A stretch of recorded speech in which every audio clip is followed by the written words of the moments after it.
Salut tout le monde, j'espère que vous allez bien. Aujourd'hui dans cette nouvelle vidéo, on va découvrir ensemble le Asus Zenfone Selfie. Allez, c'est parti.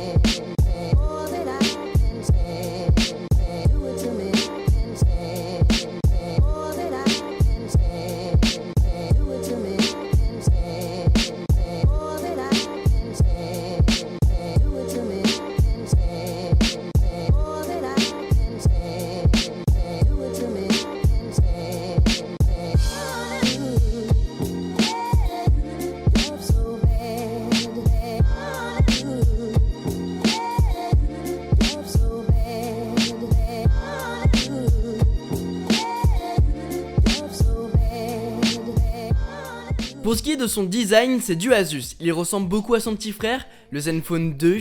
Il fait 10,8 mm d'épaisseur au milieu et 3,9 mm d'épaisseur à l'extrémité. Il est entièrement fait en plastique avec une coque arrondie au dos qui donne une très bonne prise en main, mais par contre il est assez imposant et assez lourd avec 570 grammes.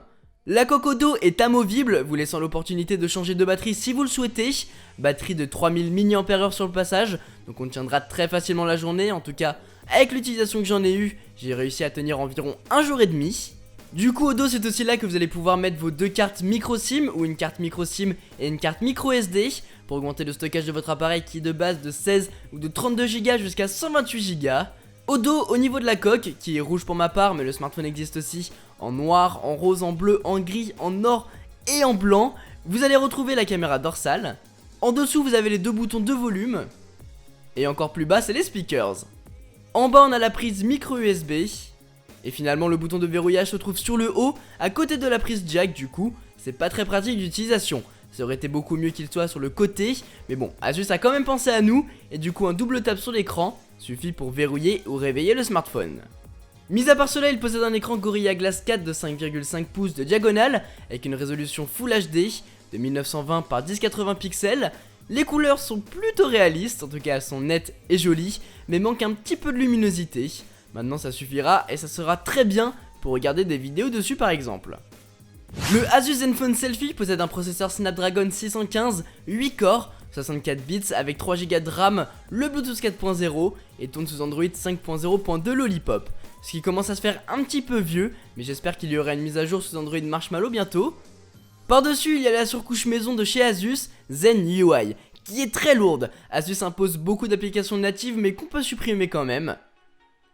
Le centre de notification par exemple reflète bien le design lourd et gros de Zen UI, je trouve, avec des réglages énormes. Du coup il faut aimer, mais ce qui m'a beaucoup plu avec cette surcouche, ce sont les nombreux outils de personnalisation que propose Asus. Un slide vers le haut et vous les dévoilez. Vous pouvez par exemple rajouter des widgets, changer le pack d'icônes. Vous voyez d'ailleurs que j'ai appliqué un thème. On peut modifier les effets de défilement.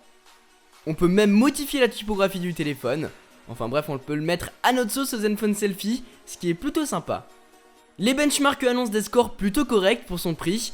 Geekbench 3 lui montre un score de 647 en simple core et 2480 en multicore. Quant à Antutu, c'est 32 323.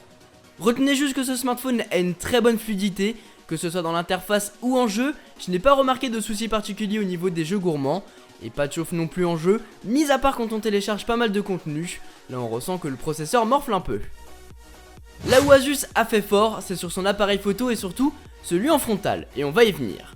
Au dos il possède une caméra 13 mégapixels, comme à l'avant. Au dos il possède un double flash, comme à l'avant. Là où la différence entre ces deux objectifs va se faire, c'est au niveau du laser autofocus qui est uniquement présent au dos. Mais dans l'ensemble les photos sont excellentes, et ce, des deux côtés. Ce qui est vraiment bluffant, les détails sont présents avec des couleurs fidèles, enfin bref je suis impressionné par l'objectif, et surtout sur la frontale, car c'est pas tous les jours qu'on voit cette qualité là sur un smartphone. Même en basse luminosité les photos sont bonnes. Côté vidéo c'est du Full HD à l'arrière, et voilà ce que ça donne. Pour ce qui est de la qualité de la caméra arrière du Asus Zenfone Selfie, je vois l'autofocus laser qui est en train de travailler. Mais bref, c'est un détail. Jugez par vous-même de ce que ça donne. Moi, j'ai pas lu sur l'écran, donc je pourrais pas vous le dire tout de suite. Je verrai ça, comme d'habitude, au montage. mais après avoir fait une première prise de vue à l'avant, je pense que c'est plutôt correct. La chose qui met un petit peu déplu dans l'application, c'est la quantité de réglages qu'il y a, et cette espèce de mode beauté qui te rend absolument horrible à la fin. Finalement, on a quelques fonctionnalités assez sympas, comme le Zen Motion qui permet de tracer des gestes pour ouvrir des applications, comme un S pour prendre un selfie. On a le mode à une main en double tapant sur le bouton d'accueil. Et on peut modifier notre interface en rentrant dans le mode enfant avec un contrôle parental, ou dans le mode facile.